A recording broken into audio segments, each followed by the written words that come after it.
এটাকে we have to help him. একটা মা মনে হচ্ছে একটা ভালো সন্তানের জন্ম দিতে পারে, তাই শিক্ষিত মায়ের সন্তান কখনো নিরক্ষর হবে না। সবাই শিক্ষার প্রতি এগিয়ে চলুন, প্রত্যেকের ছেলে মেয়েকে নির্দিষ্ট সময়ে স্কুলে পাঠান, তাকে ভালোভাবে শিক্ষা দিন।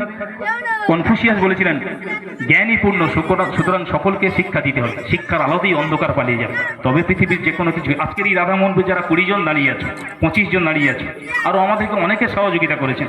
যারা দূর থেকে দেখছেন প্রত্যেকেই আমাদেরকে সহযোগিতা করেছেন, আমাদেরকে সহযোগিতার হাত প্রচুর মানুষ বাড়িয়ে দিয়েছেন। আমরা ডোনেশন চাইছি, মানুষ ডোনেশন দিচ্ছে।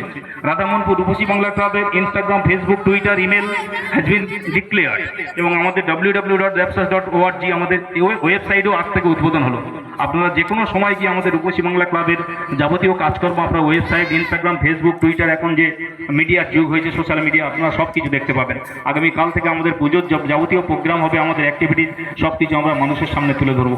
আর আজকে 2023-এ আমরা এই প্রতিশ্রুতি নিয়ে আবার বলছি, আমাদের রূপসী বাংলার প্রথম কাজ হবে আমাদের সমাজের যারা ক্যান্সার রোগী, যারা ক্যান্সারে ভুগছে, আমরা তাদের পাশে গিয়ে একটুখানি তার সহযোগিতা বাড়াবো। তার রক্ত, তার ওষুধ যদি একটুখানি কিনে দিয়ে তার যদি যন্ত্রণাকে লাঘব করতে পারি, সেদিন আমাদের রূপসী বাংলা ক্লাবের এই জায়গায় দাঁড়ানো সার্থক হবে এবং আমরা মানুষের পাশে গিয়ে দাঁড়াতে পারবো।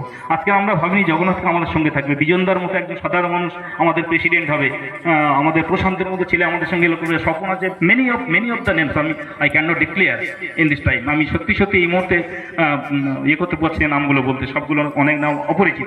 কিন্তু এই ছেলেগুলো যদি সমাজে সহযোগিতা করে, তাহলে আমাদের সমাজে শিক্ষিত ছেলেরা কেন এগিয়ে আসবে না? কেন করবে না তারা ভালো কাজ? নিশ্চয়ই আমরা ভালো কাজের জন্য যে একটুও তো কিছু করবো। তাই আর বেশি কিছু বলছি না, প্রত্যেককে ছোট্ট একটা সম্বর্ধনা আমরা করব। সবাই একটু এনকারেজ করুন, এরা এত কাজ করেছে, তাই এদের ছোট্ট